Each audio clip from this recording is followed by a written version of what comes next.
And welcome once again to another edition of the Truth Hour. My name is Johnny Guzman. It's a pleasure to be here with you once again on this Monday, the 14th of May, 2012. Well, tonight's topic, the untold story, devils, demons, and angels. Also, we'd like to remind you, friends, to follow us on Facebook. Look for us at QLP Multimedia. And, of course, you can see us live here on Facebook. And if you can't, you can go into our website, www.qlpmultimedia.com. And, of course, for all of our previous programs, you can go into our YouTube channel, and that's QL Television.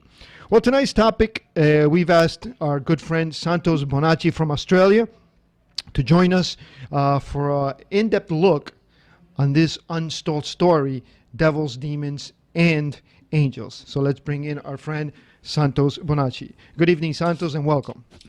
Hi, Johnny. Thank you. Well, before we start, Santos, I just want to congratulate you and also let all of our friends know that the great Jordan Maxwell has posted up a recommendation list of, I believe, the top 10 people that he recommends to research and to look at.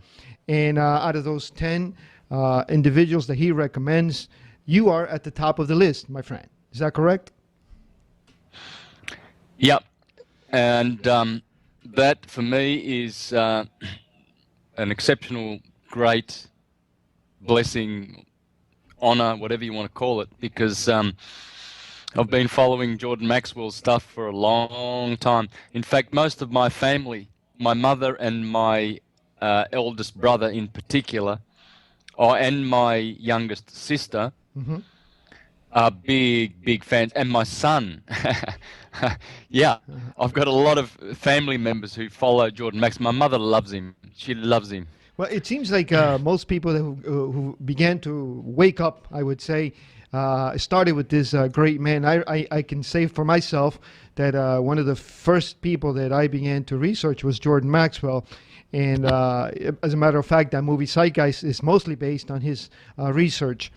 And for him to recommend someone, I would really pay attention to that. And for those of you that don't know Jordan Maxwell, I highly suggest that you punch in his name in Google and look at his material as well. He's a fantastic researcher who has, I believe, over 40 years, right, Santos, of research into the occult? Yeah, for sure. Yeah. Well, in speaking about Jordan Maxwell, Santos, this sort of leads into our topic tonight, because in one of his interviews, I believe he was giving to Project Camelot over there with Kerry Cassidy and Bill Ryan, and he was mentioning that he was afraid at one point, not only for him, for his life, but for what was coming to our planet. And he specifically spoke about these entities that are not from this plane, devils, demons, and as our topic today, devil, demons, and angels. So, Santos, why don't we begin by taking a look at where do these devils, demons, entities, where does these stories originate, or where do they take place, or what area in our world, and how far back do these stories begin with these devils, demons, and entities, Santos? Well, the story really has its origin in ancient Egypt. In Hermetic science, they explained that souls have migrated to this planet willingly and unwillingly. So you might be one of those souls. You might be here willingly. Others know that they are here unwillingly and they are dying to go back home. And you might be one of those. But these are known as Nephilim. You see, the Nephilim are falling down. They're coming down into matter. And then the Elohim are going back up and leaving matter, material incarnation. And you can only leave when you've learnt.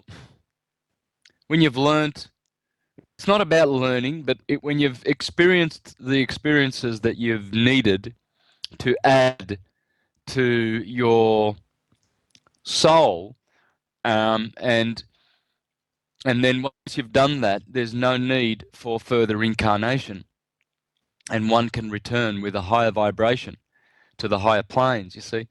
So when it comes to demons and all of these nasty entities, there's a lot of confusion about this subject, and there's no real fallen demons that were once angels who became devils and demons who follow Satan, their lord. This is a fiction, but it's not altogether false. There is some truth in it, but that needs to be explained. It's going to take a little bit of time, so we'll get through that bit by bit. Okay, so the in ancient Egypt, I mean, we hear about a lot of their ancient priests were known to sort of attract and get in touch with these entities. They talked about the afterlife. What is the afterlife? They talked about doing rituals, and the high priest had information that could everyone was afraid of him because he can turn things animal into animals, or turn himself into an animal. Where does these ancient stories take place, Santos? And does it originate in Egypt? Yeah. Most of it originates in Egypt, but you see, what the Egyptians realized that they called these gods, they called them Neter. And Neter is the word we get nature from. So these aspects they're all just aspects of light, because everything is produced by light. Now, some of those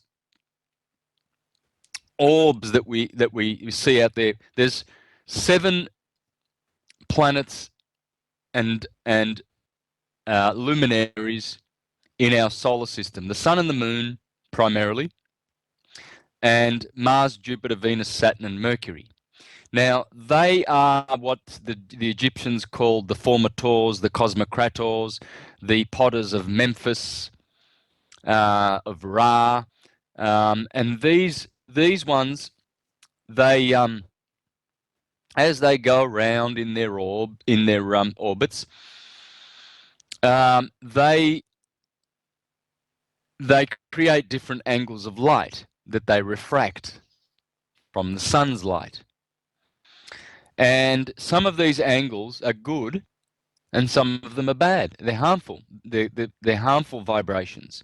And usually Saturn and Mars produce harmful vibrations for life, but essential. Both good vibrations and bad vibrations are essential.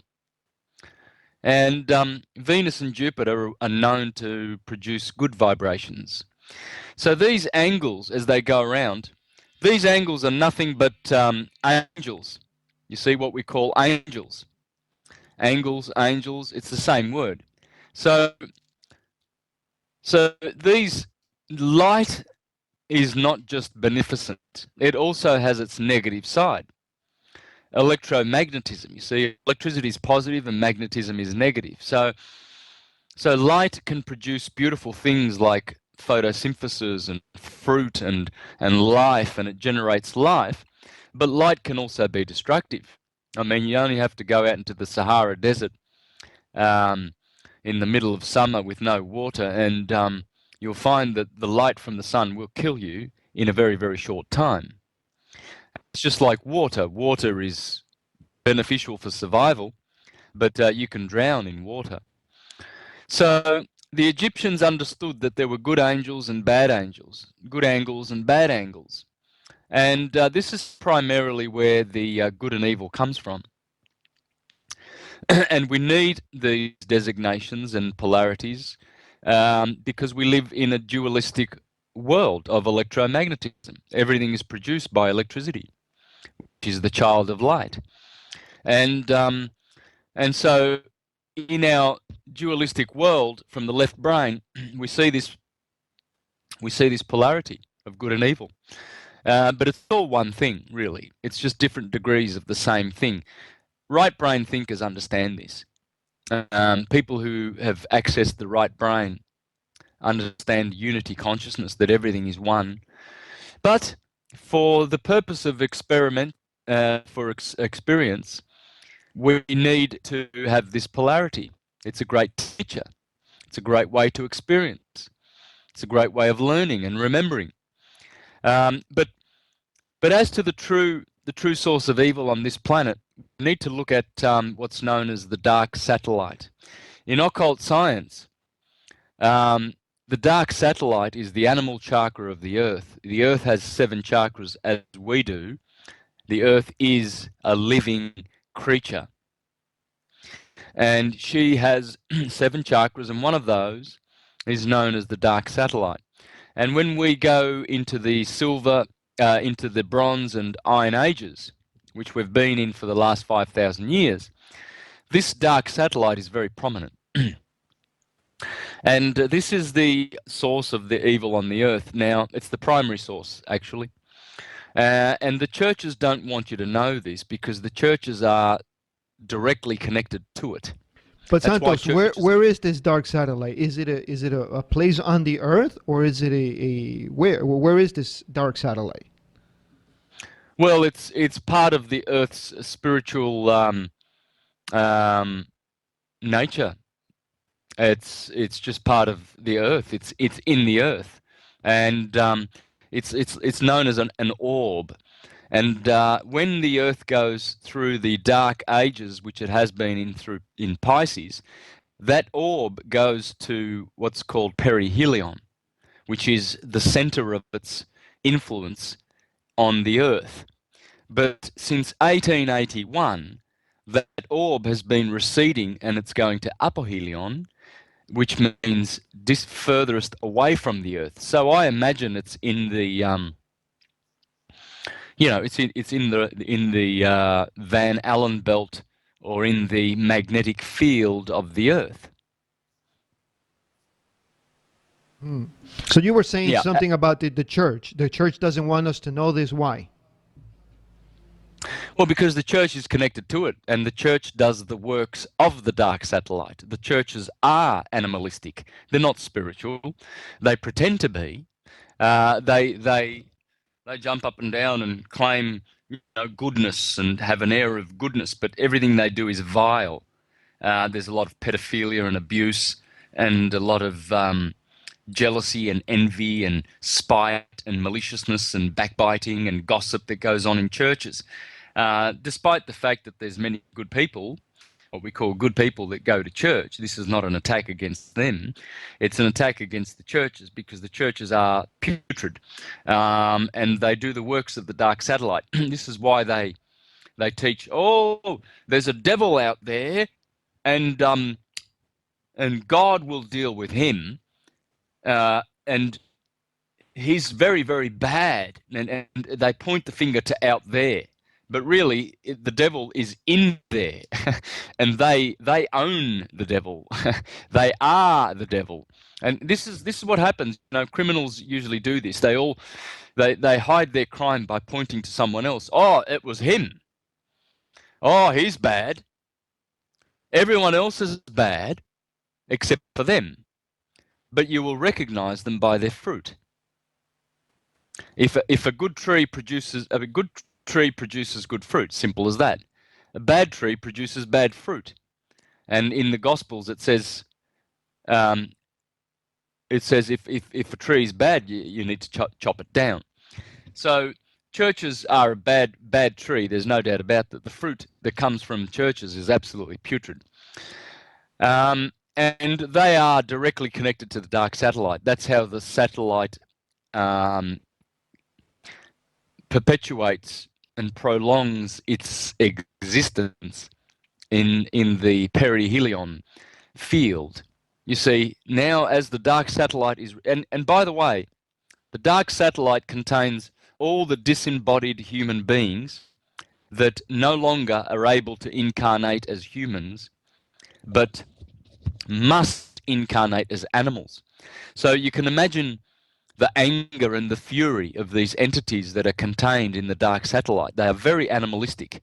You see the people that go around murdering, serial killers, liars, thieves, incorrigible people that cannot be, their bad ways cannot be corrected.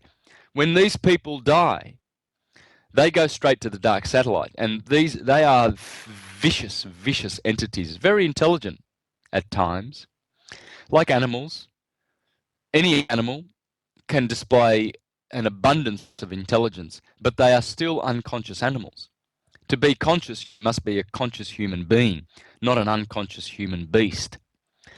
And unfortunately, many of the humans that are on the planet are unconscious, brain dead, and belong to this dark satellite. In nature, they belong to it and are connected to it by means of a magnetic cord which is attached to the spinal column. You see, that's why people do evil things, very animalistic.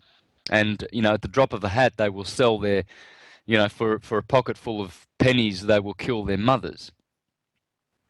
I mean, the earth abounds with these type of humans, but they are connected to the dark satellite. The dark satellite is receding now, and it is desperate to stay alive and influence the earth. It is desperate to have its center, its sphere of influence on this planet and keep it here.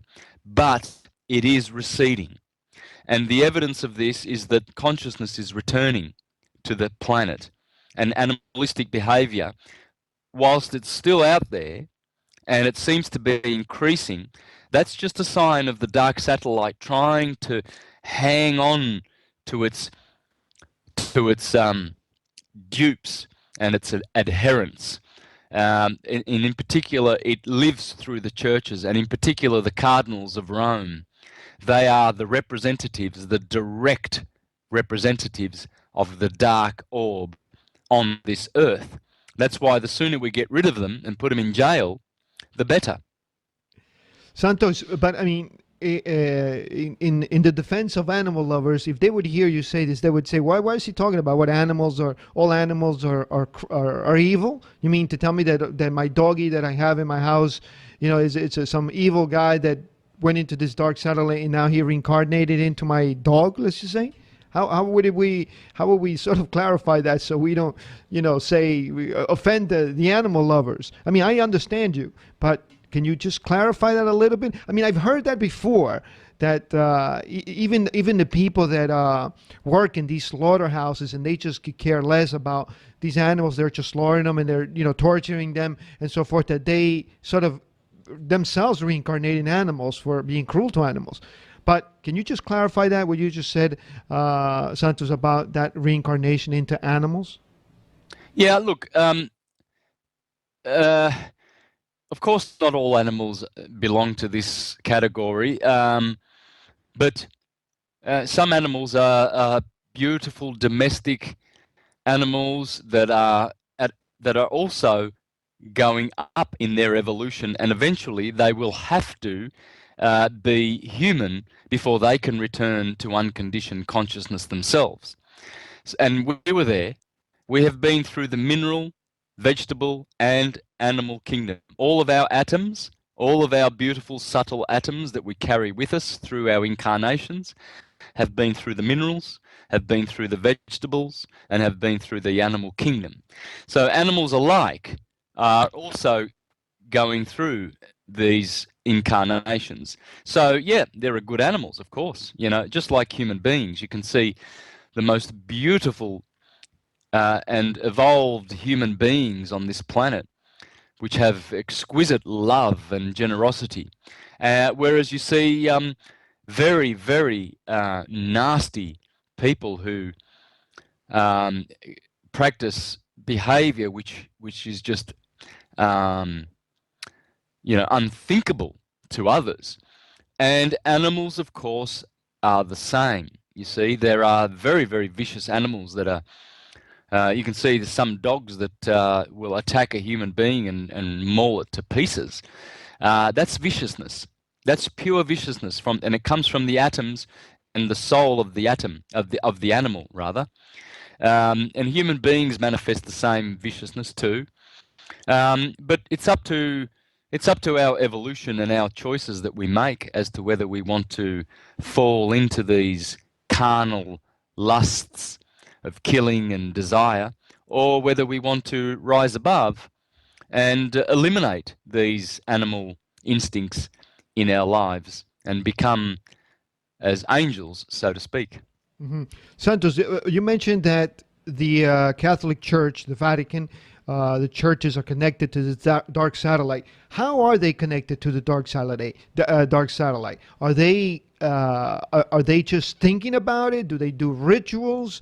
Do they sacrifice people? I mean, how is it? Can you explain that? Because someone that's new to this will hear that and say, "Well, the same." Well, probably ask the same question I'm asking. Well, how do they connect themselves to this dark satellite, to these dark forces, to these demons, so they can continue to manipulate our human beings, right? I mean, we often see it in Hollywood. You know, these dark entities, they sort of feed themselves from the energy of human beings, right? For as long as people continue to pray to these entities, they sort of, build up their energy. Just like if you have a little plant in your house and you come in every day and you talk to it and you tell her that you love it and it's beautiful, that plant blossoms into something beautiful. If you just leave it in a corner and not pay no attention to it, eventually it will just wither and die. So how are they connected to these dark satellite, Santos? Well, to explain and answer that, I'm going to read from this wonderful book, The Light of Egypt, by Thomas H. Burgoyne. And there's a chapter in there, it's about 10 pages, dealing with the dark satellite. This is the greatest hermetic wisdom you will ever come across in your life. Most of my presentations on astrotheology are based on this book and volume 2. This is volume 1, okay? Now volume 2 looks like this, okay? Now,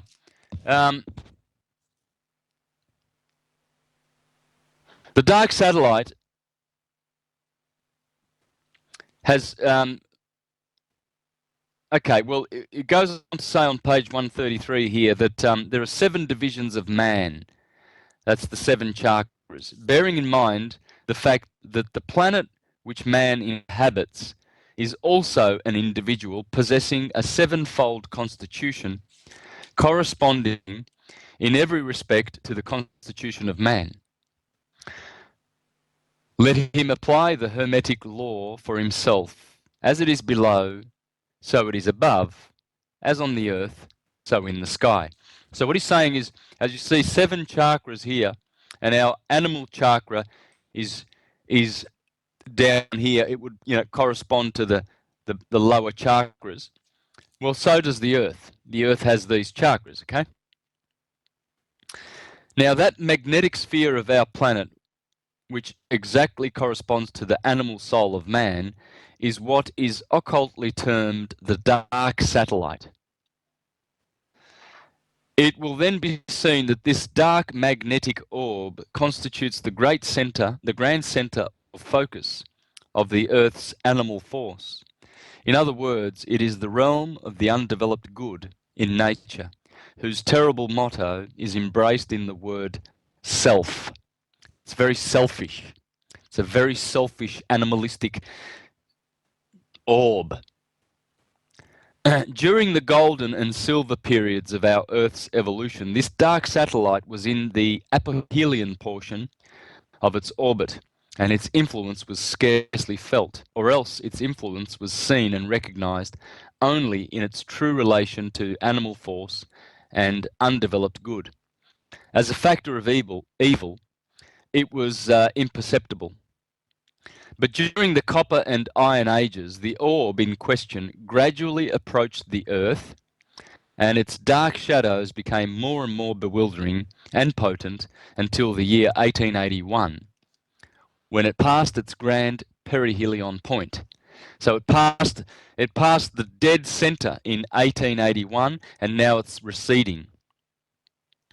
It is now slowly and surely receding, and although the clouds are not lifted from the mental horizon, and though the fact that the fearful conflict which occurred at the perihelion and the confusion and chaos seem more widespread and error more rampant than ever before in the world's history, yet it is past its darkest culminating point, as it is often darkest just before break of day.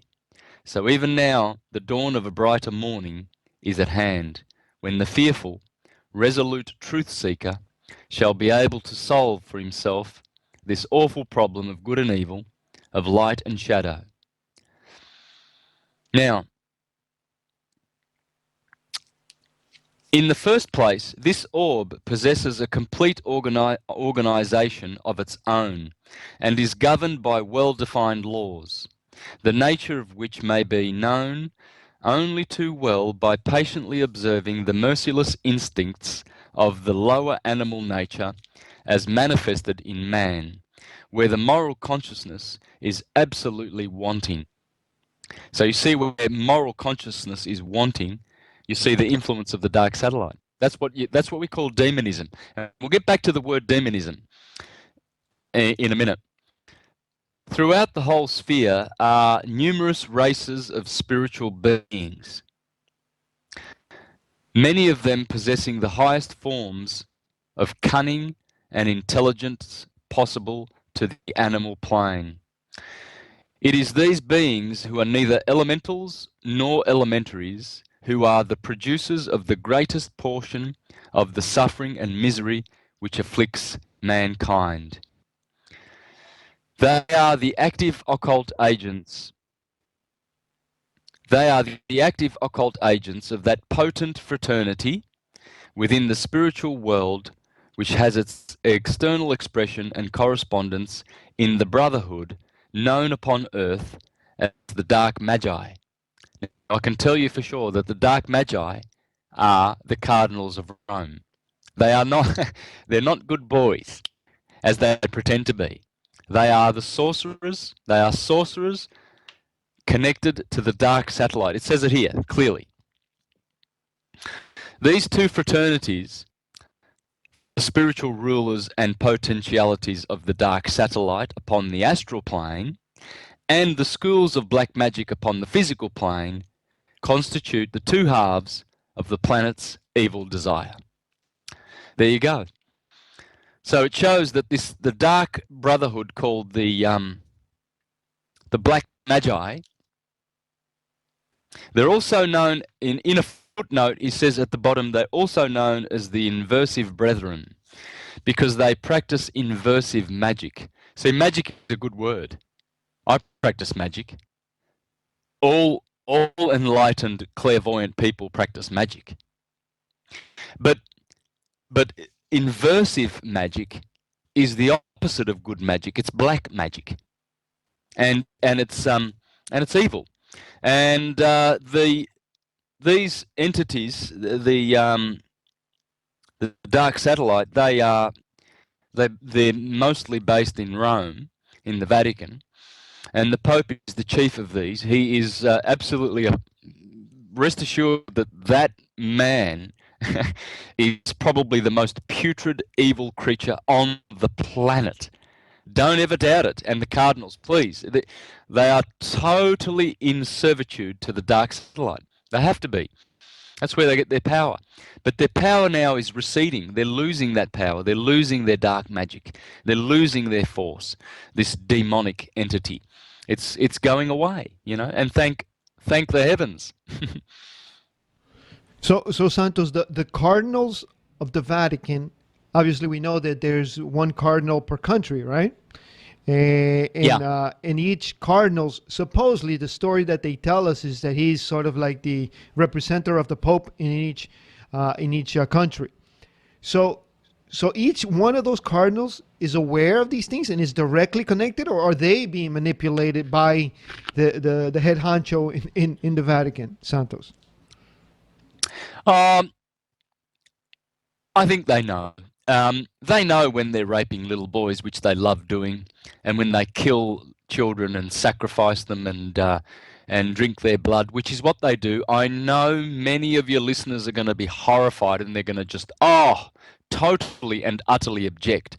But there's an abundance of proof, an abundance of evidence that they are killers and they are murderers and they do shed blood and sacrifice human beings. That's part of their satanic cult. It's all of Christianity is a death cult, all of it.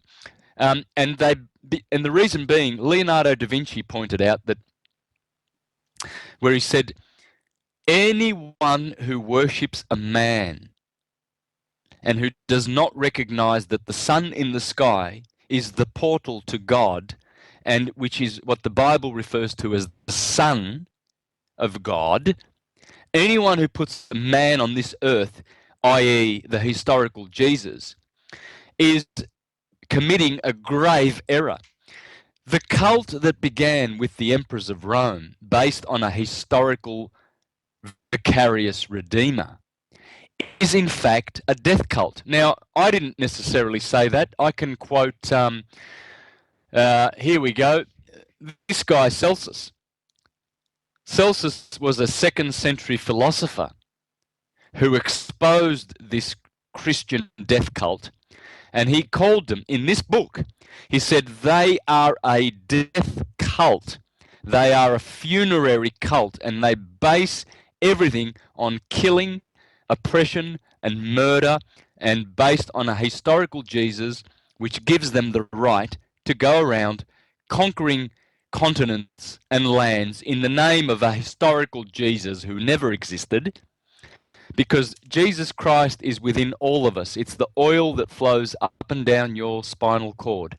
And when it reaches the mid-heaven, or the middle of the brain, and that oil reaches the optic thalamus, illumination is the result, and all dormant brain cells are reactivated.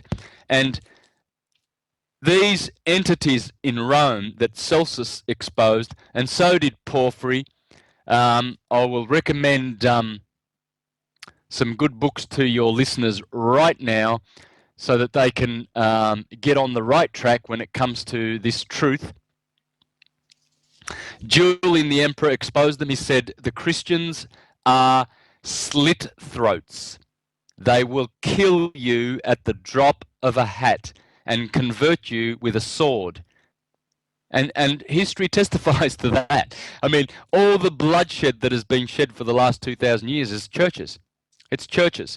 And, you know, and I don't have to. I'm trying to find Porphyry's book, but Porphyry is essential. Please let your listeners get into Porphyry, because he also exposed them. This is 4th century, this is 2nd century, and Porphyry was 3rd century. And there was Marcus Aurelius, Galen, Fronto, Seneca, lots of great men that exposed the Christians as a bunch of killing buffoons. Santos, we're going to take a quick break. When we come back, I want you to touch on the issue of demonism and where does the word devil, demons, and angels, well, you covered a little bit of angels already. Where do they originate? We'll be right back.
Okay, and we're back to the Truth Hour. My name is Johnny Guzman. We're talking to Santos Bonacci. Tonight's topic, the untold story, devils, demons, and angels. So before the break, Santos, we were talking, you were going to tell us about demonism and the origins of the words devil and demon. Go ahead, Santos. Well, I mean, a demon, the word itself comes from deity of the moon. So why is the moon so vilified? Deity of the moon, shortened, is demon. And another word that we get from the moon is monster, moon star. So the moon produces monsters and demons. Well, how so? Well, it's quite easy. When you know the science of Hermetic science, you understand. The moon is the first sphere in our ascent back to unconditioned consciousness. There are 7 spheres above the Earth, and they are the 7 planets. So starting with the moon, then Mercury, Venus, the Sun, Mars, Jupiter, and Saturn. They are what's known as the 7 heavens, and they correspond to the 7 chakras. They correspond to everything 7, everything in creation that is 7. And as we ascend in our evolution, and in particular after death, the atoms that are our soul, they seem to vibrate higher and reach a higher heaven, a higher orb. Well, the moon is the first heaven, and in the Hermetic science, if your vibration is not good enough, is not high enough, the moon bounces. The moon is the guardian of the first heaven, and she will not let anyone go through that does not have the required evolution and vibration. So those disembodied human beings are bounced back, and they have to remain in the atmosphere of the earth to seek incarnation, further incarnation. So this is why the moon is so hated, because you can't get past her. Now, another word for moon is Isis. Another word for moon is Circe, Circe. Now, if you put an L in the word Circe, you get circle, circle of the moon. Now, Circe in the Odyssey, or Circe or Kirke, she turned Ulysses' men into swine, remember? Yeah. Well, it's literally true. What you read in the Odyssey is pure science, but it's veiled science. Same with the Bible, same with all of the books. They are all veiled science. They're teaching the truth. And this is where churches go wrong, because they take this science and they make it, they grab those stories and they make them literal. So as the moon bounces back souls, most of those souls, they don't appreciate having to reincarnate, and deservedly so, they are bounced back to the earth. Some of them are very nasty. And that's why we call them demons, deity of the moon, or monsters, moon stars. You know, we call Hitler a monster.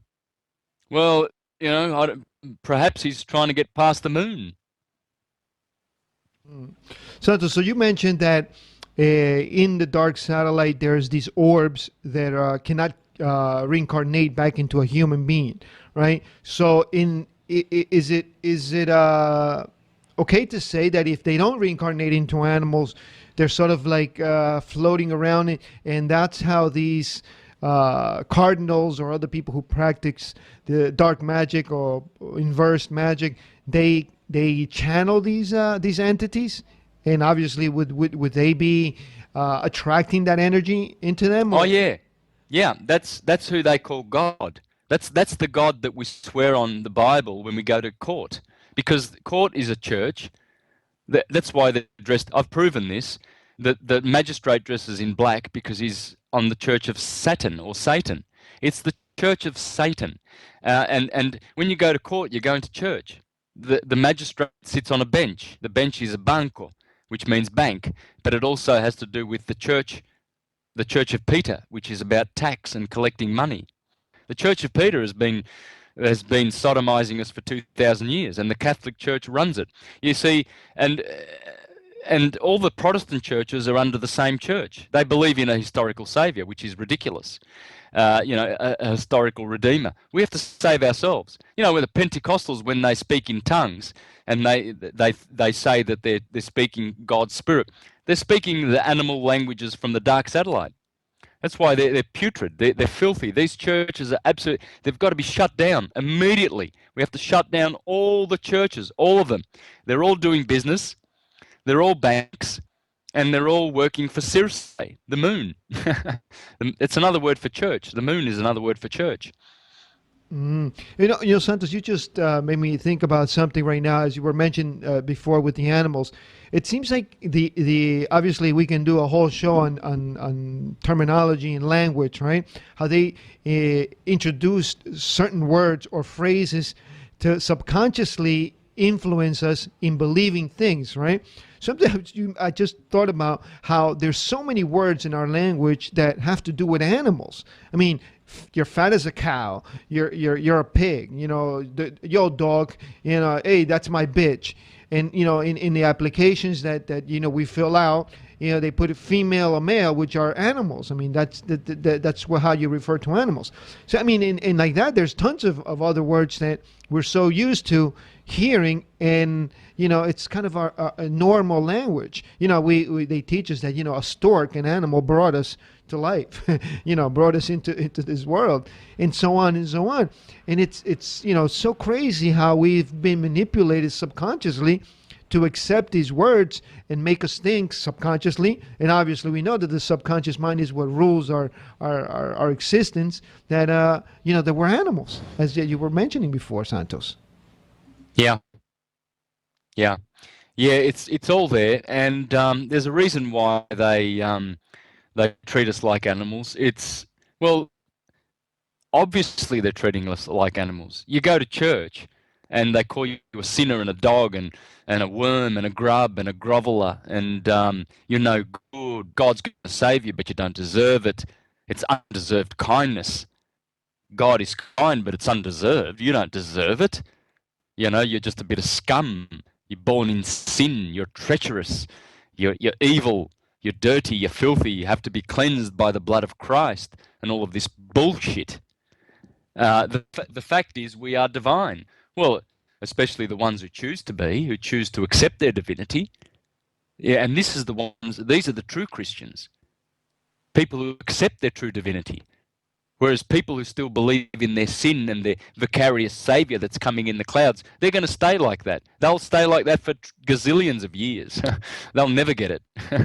Or they may get it. I got it. I was a Jehovah's Witness for 20 years. I got it. I woke up. I was out of there. Out of there, man. That's an organization filled with disgusting animalistic behavior. The gossipers, Sister Smith. Oh, did you see the short dress that Sister Robinson was wearing the other day at the shopping mall? That's not very Christian. It's gossip upon gossip, meddling in other people's affairs. This is where the Vatican loves this, because the Vatican wants the informers. And that's what the Terrorist Act and Patriot Act is all about. Inform on your neighbours. If you see them doing something suspicious, dob them into the, make sure you report them. Suspicious behaviour. Someone who goes to his bin 3 times a day, that's suspicious. Call the police. That's just the Vatican, man. That's the Vatican's doing all that. We gotta lose all that shit. We've got to get free from them. The churches, burn them to the ground. Let's shut the doors of the churches, turn them into salsa dancing venues. Let's get dancing. Let's get happiness back onto this planet. Get rid of the churches. They're evil. They're putrid. There's only one church, and that's the church inside, all of us, in our hearts. And the sooner we take responsibility for that salvation, which is our own responsibility, the sooner we will be a responsible existence, society, or brotherhood on this planet. And Mother Earth is just can't wait for us to do this, to embrace, the true freedom. And at one point, Santos, I've heard David Icke speak about how these controllers have these rituals where they sacrifice virgins or little boys, obviously for their purity, because these entities like the smell of blood. Does that tie in with something that you have researched, maybe perhaps of these entities that cannot reincarnate again, and sort of have a memory of when they once were humans? I mean, is that far fetched to think that these people are doing these things? Well, their time of terror and ruling the earth with terror and horror and viciousness is over, and they know it. The writing's on the wall. They know that their time is short, so it's rule or ruin. And so they are trying to prolong their existence. What happens when a leech latches onto your skin? It wants to stay there to suck as much blood as it can, but you're pulling it off, and it's trying to stay on, isn't it? You're pulling, and it's sticking, and then eventually you pull it off, yeah? Well, that's what a parasite. These entities are just parasites, and they feed off our fear. You see, we are love-based creatures. We love. If you see someone hurt, you tend to their needs. If you see someone crying or in a bad situation, you give them help, because that's love. But these parasites, they see someone in the gutter and they walk over the top of them. They don't have any affection. But how they do continue and prolong their existence is by instilling fear in other people. That's why they're despots and they're sadistic and malicious and masochistic. Santos, is there any times during the year or during the moon that people should be sort of somewhat careful in the things that they do? Because obviously we know that the moon is used in rituals as well, right? A lot of the witchcraft and black magic and wizards and warlocks, they use the moon when it's in its full potential, or if it's a full moon or so, to do their magic and to affect other people. What can you tell us about that, and how can we sort of protect ourselves? I heard a friend of mine say one time to me, listen, whenever there's a full moon, and if the moon is coming right through your window, put the shades down. Don't let the reflection of the full moon come into your bedroom, because it's not good. What do you say about that, Santos? Yeah, of course. Yeah, when the moon is waning, that's an opportunity there's for evil acts. There's also Saturn. Saturn is part of it, because you've got to pay respects to the magnetic spheres as much as possible, because they have a more powerful influence, you see, than the electric suns. The suns are very positive, you see. It's harder to get negative energy from them, but you can harvest a lot of negative energy from the moon, etc. I'd like to read a little bit again from the dark satellite. This is how it works. The manner in which this dark magnetic energy is projected from the satellite to the Earth is wholly inversive, and the rulers and magical hierophants make use of this inversive force to distort and corrupt truth in every form wherein it struggles to become manifest on the earth. The powers and influences attributed to certain races of the astrals by the authors of the perfect way belong in reality to the rulers and principalities of the dark satellite, who mercilessly distort every arcane truth into theological dogmas of partial error, causing it to assume to the human mind the delusive form of the externals of truth and logic. You see, that's why they've got their dogmas, the churches, because they are half-truths, and they distort the truth the moment you perceive it in your heart and mind. They are there to jump on the truth and distort it. They give you half-truths, you see. But the delusive form is, after all, only a very flimsy sophistry when subjected to the keen, searching eye of the soul. Consequently, it is always those who are half-informed of nature's mysteries, the half-initiated, so to say, who fall into the snare. Herein is seen the occult truth in the proverb, a little learning is a dangerous thing. That's why the churchgoers have a little learning. They get told a little bit of truth, and that little learning is a dangerous thing. Unfortunately, Santos, for those poor folks, I would say that are still stuck in that environment, in that vibration. Obviously, that's a low vibration, right? And very hard for them to get out. Hopefully, they can educate themselves, or maybe perhaps search for more information, or to look into their past. I mean, you were mentioned this before, and it's all over the place. You just have to look. Just a movie came to my mind, Monster Inc., the cartoon, that Disney movie, where the monsters use interdimensional doors to go scare little babies, little kids, and they trapped their fear into these tanks and bring it back to their world, where they use it for electricity. And it's all over the place, but you just have to look at it, that they're telling you. And that movie it's a fantastic movie to understand what we're talking about with this dark satellite, and how these entities and the evilness feeds on fear. Well, Santos, thank you very much for another hour of fantastic information. Once again, I want to congratulate you for being in that top 10 list of Jordan Maxwell recommended people to research and to look up. Certainly, if you want more information on Santos Bonacci, go to his webpage, universaltruth.com, and check out his new video, which you just posted a couple of days ago. Right, Santos? Yes. Very good.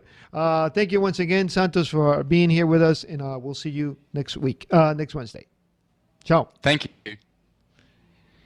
Okay, folks, that's going to do it for us. Thank you for being here with us once again here on the Truth Hour. And I'd like to remind you again to log into our webpage, www.qlpmultimedia.com. You can see us there live, or you can see us as well here in Facebook. Send us your invitations at QLP Multimedia. And, of course, you can see all of our shows with Santos here on our YouTube channel, QL Television. Thank you once again for being here with us, and I'll see you tomorrow for another edition of the Truth Hour in Spanish. Tomorrow I have another interesting guest. His name is Jaime Rodriguez. He'll be talking about more of these hidden information, hidden topics that we are not given. I'll see you tomorrow. Take care.